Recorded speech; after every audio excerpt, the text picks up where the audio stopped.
I am Joe Miyake, and today on Diving In Too Deep, we are talking with Trey, the travel writer and small business owner. So Joe, we'll just start off the bat with your travel writing. When did you decide to even do that? Officially, when it went from something that was more than just fun, right around 2008, I had submitted some articles to a magazine called Roadrunner to see if they'd be interested in the photos I was taking and the way that I wrote. I remember it took some time for them to notice you. How much time was that? Yeah, I think I submitted my first article to them probably about 6 to 8 months before, so I just figured it was something that just went into the vault. They were like, thank you for submitting, and it just went away. And then I got a nice text out of the blue about 6 to 8 months later saying that my first article had been picked up. It had been picked up online or picked up for the print version? I was actually picked up for publication, so it was the first time. I'd already had a blog, my adventurehermit.com blog, but this was the first time I was actually going to get to see something it's actually an international publication. What was your plan when you first wrote that? Sure. The way I'd heard about it, they were actually looking for some content to go into the print magazine. And I had been such a big fan of the print magazine for years. I was hoping to just get like maybe a photo and a little, maybe a paragraph type of thing in print. Just something that was more than the web. Obviously, the internet's where everything is now, but I still think there's just something super exciting about being able to hold it in your hand. So my goal was really to get in that print magazine and walk in an airport and be able to say, yeah, I'm in there. Did you try to do anything fancy with that print version? Did you try and really tug at heartstrings or go over the top, or did you just try to write and stick to a true story and just be genuine in your writing? What was your... It was easy for me to be genuine. It was a ride I did with my dad. A lot of the rides I was doing back then were my father and I, and so a lot of people, it turned out they resonated with that after the fact. I don't think that was my goal.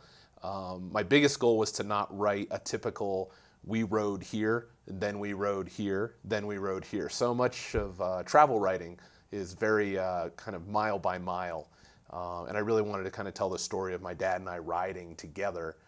And then sharing the places we went versus it just being all about motorcycles. I guess I always try to write something that people who don't ride motorcycles would be interested in reading. As a new writer, I'm always wondering, what's the next thing I have to do to make my writing better? What did you change in your writing to enjoy it more? When did you start to say, hey, I've got more of a story and this is actually something that I would care to write and other people would care to read? And you've heard me say this before when it comes to video projects. It came down to the editing. I had to get to that point, and I wish I could think of the title of the book. Stephen King wrote a great book about writing. And one of the things, two things specifically in there, he said, get rid of adverbs. So as soon as I did that, my writing got cleaned up and it made it easier to actually write to the content since you have to usually write to a number of words.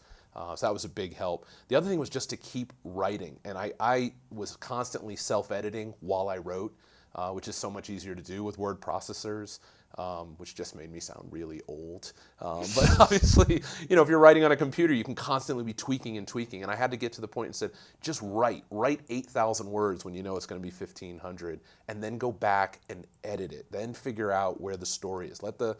Just type and let the story kind of come out rather than trying to force it sentence by sentence. That was a big shift for me, and it's made the amount of writing I have to do now come a lot easier. But I probably spend 3/4 of my time editing, and I crank the first draft out. Actually, I was talking to my daughter yesterday. I had to do 2 pages, and it took me about 6 hours. And to be clear on that one, I had to put a lot of statistics in.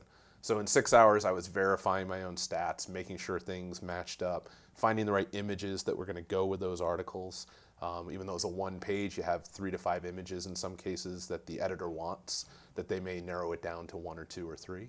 Okay. So I wasn't just writing the entire time in fairness there. But I've had days where I've sat for 6, 7, 8 hours just tweaking 1,800 words until I really felt like the story, you stripped everything away, and the story kind of comes out on the page. One more question into sort of the technicalities of writing. Yeah. with that first 8,000 word draft, do you just go stream of consciousness and say, I don't care what this says, I'm just trying to get words and ideas out? On a perfect day, yes.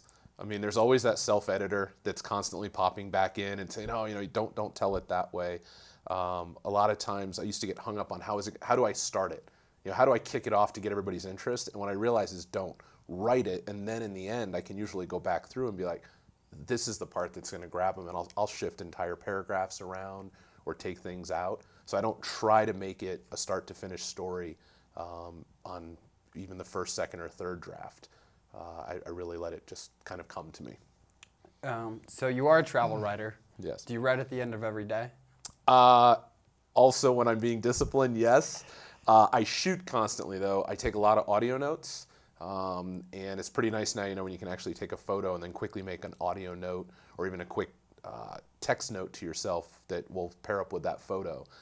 That's really saved me on multiple occasions. I've got assignments I've recently done that I actually did the ride 2 years ago, and I'm just putting it together now. And being able to go back and see all those photos and trigger my memory really allows me to spend the winters writing so that I can get back out and enjoy the summer again. 2 years seems like a long time, like a long gap between when you travel and when you actually write. Does it feel that way to you, or is that okay? It can, especially in the publishing world. So I've got 2 articles coming out this summer that actually are from rides from 2013. I had to submit my drafts of everything in the summer of 2014, and then the entire thing from the publishing side gets put together in probably less than 3 weeks. So you go from taking forever to get anything happening, and then all of a sudden everything's got to be complete like ASAP inside of those three weeks. Okay. So it is a long gap. That's where the internet really can speed it up. These particular articles I'm doing for print, I had blogged about them for almost a year. It was a 2-month ride that I spent almost 50 weeks writing 1 week blogs about, and I was able to draw from a lot of that. But I do try to make the print story a different story than just a repeat of the blog. For people that want to be travel writers, let's say they don't have anything in print yet, they don't even have a blog yet, what's your suggestion to them at that moment in their life? Well, if they don't have a blog, then get one. I mean, they're free now. It's so much easier than it was, even 5 years ago. And if you don't have that, at least a Facebook page. Just be out there. Like you were asking, do I write every day? I think if you can get out there, not every day, but consistently. So if you say, well, I'm going to always publish on Thursdays, get a paragraph a week out on Thursdays. There's a lot of content in the world that overwhelms people. And you can work really hard and realize a lot of folks aren't reading anything you're doing, no matter how good it is. But if you can come up with a discipline and a consistency, it's at the very least, it's going to make your writing better. And then when the time comes to meet with a publisher or get somebody to be interested, now you're going to have a backlog of things that you've written, and now you can narrow it down and pull your best pieces and really look great. But it's a muscle. It's something you got to exercise, and I think a lot of people wait to write till they get the assignment. I definitely wrote and wrote and wrote, and a lot of times not even about travel things, just whatever was on my mind, just to get it out, and it forced me to kind of, I think, develop the style I have that doesn't make me necessarily like all the other travel writers that I write with. As a travel writer, do you try to find adventure so that you have content, or do you take more of the I'll let anything happen to me and just write about that approach? It's probably both. When it's motorcycle related, which is the majority of the writing that I do, my goal is always to take the longest, most difficult way to get to common locations. I went to Vegas not too long ago. Most people would just hop on I-70 and hammer out to Vegas. I did most of it off-road, so I was constantly searching out dirt roads and camping, and so it's a 900-mile trip. You can do it in 2 days if you want to just hop on and go. I did it in 4 or 5 days and experienced a whole bunch more, which then of course opens up just a whole lot more to talk about and write about, because it's not a lot to talk about just cruising on the highway. It's kind of boring. So I definitely try to find alternative routes as often as possible. Is that Is that as easy as just looking at a map and saying, oh, hey, I'll eventually get to my destination if I go this way? Yeah, it can be. There's trips I've taken when I first started doing this. One of the tricks I used to do was I would just ride and ride and ride. I would just keep picking roads and get as lost as I possibly could. And a modern day GPS system, there's a button on there that has your home address. So I would just ride for 3 or 4 hours and then eventually hit the home button and let it figure out where I was and then get home that way. And so then I would have this whole mystery up front that hopefully something would happen on. And then if everything was working well, the GPS would find my way out and do that. So oftentimes I'll even go without maps just to not get jaded or fall into the trap of it. So it just depends. What was your last biggest adventure? The last one is I just did the Pacific Coast Highway in California. And how long is that? Well, the highway itself I did the section from San Francisco up to what's called Cape Disappointment in Washington State. It's the furthest point west in the continental United States where you can actually pitch a tent and sleep. And so I wanted to do that. So I actually got to sleep right out on the Pacific Ocean. The entire trip was around 3,500 miles since I started here in Denver. Headed to Yosemite was sort of the first destination before heading to the California coast, and then just took my time going up through the redwoods and all of that before eventually doubling back and coming home. Now, from Yosemite, as you're going to California, what was a memorable experience? From Yosemite over, probably the best one, which I just finished writing about this actually, was I went to Alice's Restaurant, which was loosely based off of an old Arlo Guthrie song. So any aging hippies, or myself included, kind of grew up with this song. And even though the restaurant in the song and movie is actually in upstate New York, the one that everybody goes to is actually high above Silicon Valley. There in California. So actually getting to go there and eat there, they've got a lot of hamburgers named after motorcycles, so it's kind of perfect destination for a geek like me. Was the food good? It was fantastic. Yes. And what kind of burger did you get? I was on a BMW at the time, so I actually had to order the BMW burger just to stay consistent. Yeah, stay true to your vehicle. I did at the time, yes. Do you have a relationship with your motorcycle? I used to have a hard time like selling bikes or getting rid of them. There was a big emotional attachment. When I sort of started riding more for the destinations, or at least the places I was riding, versus the moment or the time, I guess, that I had on the bike. I try to think of a better way to explain this. When I was riding more street bikes, I would become very attached to my street bikes. I would put chrome on them. I would do all those things that would you almost felt like you were doting on it. When I started riding a lot of dual sport and off-road, it became more about can the bike get me through this? And I think there's still a relationship there, but I'm not quite as, I've had to break up a lot more often than I used to. In the old days, I would keep bikes forever. Now they may come and go a little more often than maybe they did in the past. Okay. So that trip from Colorado to Yosemite to California, how many days was that? I took about 13 days to do that one. Okay. And then you did end up camping at the furthest west spot, like you said? Yeah, so occasionally we would, I would go into hotels. Actually got to stay in some great little places. Ended up one night couldn't find anywhere to stay or camp, and this guy had this wonderful little bed and breakfast in, I think it was Florence, Oregon, and was totally willing to just let us crash there, which was turned out to be really cool and a lot of fun. So yeah, it's really just some nights it's great to throw a tent out. Other nights it's really nice to get to meet people and have experiences like that. For those of us that haven't driven through redwoods before, describe the experience. Oh, that was my third time going through the redwoods, and every time it's just you'll be riding along, and parts of it you come out to the ocean, and then you're back into the woods, and then the ocean is there again, and it's sort of like everything just stops. It gets really quiet. A lot of times if I've got hills, I'll just kill the engine on the bike.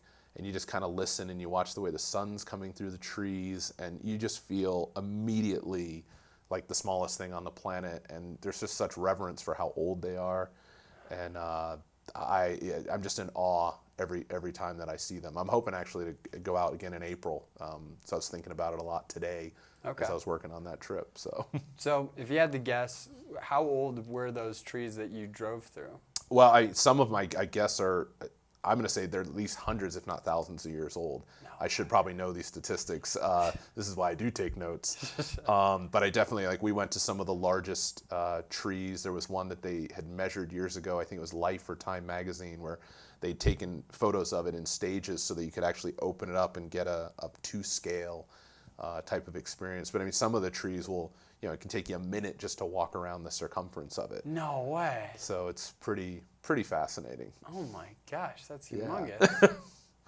Did you just have to pause while you were traveling through there just to experience the forest more, or what'd you do to enjoy your time there? Yeah, well, I was fortunate the first time I went, I was by myself. So I tend to ride by myself because I don't like having to really work on anyone else's schedule. I like to change plans and let things just happen.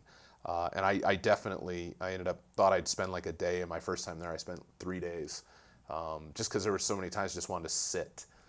It's very easy to blow through that area. You can actually, if you stay on the highway up there through the redwoods, you might see a couple of trees, but the reality is you could miss pretty much the entire thing. It's almost like the Grand Canyon. If you stay on the outer rim and don't go in just a little bit, you can drive past the Grand Canyon and never see it. Jeez. And people do that all the time. So I really do like to, if I see a turnoff or something, just take my time, and oftentimes it pays off and really get to enjoy that time. We'll switch gears a little bit. For those people that say they want to ride across the country, they want to get a motorcycle, but they say, I don't have enough time and I don't have enough money, but I know I want to do it eventually. What do you say to them? It's just a loaded question. When I did my 2-month cross country ride, I'd been putting it off for about 2 years at least, maybe 3. And not to be a downer, but what had happened is I just finished another California trip with my dad. He'd flown back to Connecticut where he lives, and about 2 weeks after our trip, he was hit and killed on a motorcycle. It really messed with me for a while, and a lot of people said, are you going to ride anymore? And it's like, well, it's in my blood. It's what I do, so I wasn't about to stop. But it was my wife who actually said, you know what? You just have to do it because you just never know. So when people ask me that question, I've known a lot of people who've had, good times and hard times. And now I sound like a Led Zeppelin song. But truthfully, money will be there, jobs will be there. We just never know, what's going to happen. And I've really tried to shift my thought process away from maybe being a workaholic and being in an office to saying, you got to do these things. And so I just say, go for it.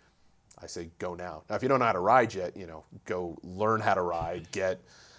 We have great courses here in Colorado that teach people to ride. Yeah, I think no matter what it is, don't wait. Let's say they've got the bike and they're still can't go. What's a trip that they should do, just to start experiencing being more adventurous? If you're here in Colorado, the beauty of Colorado is there's so many ways. In a weekend, you can take a trip that'll feel like you've been on the road for weeks or a lifetime. I used to take this challenge up with guys where I'd say, we'll go on the road, we'll take a 7-day trip, and we'll never leave Colorado, but we'll actually ride like 2,000 miles. And they don't think it's possible, but then you just start taking all of these off-road dirt areas. There's a place down between Ouray and Lake City called the Alpine Loop, which is just filled with old mines, and it can take you days to just get through those areas. And there's ghost towns, and there's really, really hard roads, and there's simple roads, so you need to ride to your ability. But if you're just thinking about wanting to go out and do something like that, Colorado's backyard really doesn't get much better when the snow's gone. Of course, we get these storms, and some of the passes don't ever clear. We've had years where you can't actually even in the middle of July or August, get over some of these passes. There'll be feet of snow. No way. But I'd say for sure just get out there and pick a direction, hit the mountains, and you won't be disappointed. All right, cool. One similarity between you and I is that we both take a preferred lone wolf approach. Why do you think that is in your case? Selfish for me. I do travel a lot with my family as well, and I love traveling with them. We've even had trips where I've actually brought folks with motorcycles, and then we put families in cars, almost like recon. But I would say I spent a lot of time trying, in my early days with motorcycling, and you see these packs of guys and gals going down the street together. And there's a lot to be said for that. It's a lot of fun. But the second you see something that looks interesting, you kind of always go, oh, I'll go back there next time. And I don't know about you, but I know, like, growing up as a kid, family trips. I had one of those dads that, didn't stop the car, the kind of that cliche, but it was like, we had to get there. We were on a mission. And as I got older, I said, I'm going to stop all the time. I'm going to take photos because I may never be back to these places. And it's just so much easier to do that alone. I've met some people since then that have been really great, where they're just like, take me with you and stop whenever you want, do whatever you want. In the beginning, that was even harder, but I've got a couple guys now that I really trust that when I change the plan, they really are okay with it. So I know that's for me. That's what it is. I don't know. I don't know specifically what drives your lone wolfness. It's okay. We'll dive into that next time. How do you incorporate your family into it so that you still have a good family life? Yeah. Well, another lovely time about living, with this internet age, being able to do things like Skype and FaceTime has helped immensely, especially with the kids. And it's amazing. You can be in the middle of nowhere and have a Wi-Fi signal. And that's allowed me to really kind of keep in touch with them, while I'm on the road. Kind of have a rule: I don't miss birthdays. I don't miss special occasions, although I've been recently told I did miss a wedding anniversary once, which was planned, but I try not to do that. And I do try to make up for it with the trips that we do together. I did have one time I almost did not make it back in time for my oldest daughter's birthday, so I actually called my wife and asked her to drive to Grand Junction. I was in Ely, Nevada, and I said, if you can get to Grand Junction, I can get there so I don't miss the birthday. And we actually spent the weekend in Grand Junction. So I think my family knows I'm dedicated to them, but this is something that makes me better when I'm around, that I get out and do these things. All right, cool. And last question, for people that want to travel more in their own families, what's your suggestion to them so that they have fun? With all your experience in traveling, you must have a couple of do's and do nots. I think it's important to balance. I think especially if you're going with a family, is find things that work for everybody. So adults and kids alike, and then find things that kind of like that the kids are really going to enjoy and that the adults are going to enjoy. I think a lot of people put their lives on hold when they have kids, and they go, oh, we'll travel again later. And we were pretty fortunate. My oldest daughter, who's 10, she's on her second or third passport. And we just said from a very early age, we're just going. And we'll figure it out. And we're also very respectful. Like if our kids were screaming and crying, we're not going to drag them into a nice restaurant. That makes everybody uncomfortable. But in general, we find ways to make sure everybody's getting a little bit of enjoyment out of it. Done a lot of Disney stuff, which it works for us. They've got some programs that will take the kids off your hands for a while, so it allows my wife and I to enjoy like a meal or two while we're on vacation alone. And the kids are really glad to get away from us as well. I think that's underestimated. Parents don't realize that even at that age, kids want a break from their parents. So we try to make sure everybody gets what they want out of the trip when we're coming together as a family. I hope that answered that well. Yeah, yeah, thanks. All right, and that is the first portion of diving in too deep with Joe Miyake and my guest Joe Trey today. Thank you, and we will be right back with more. Hi,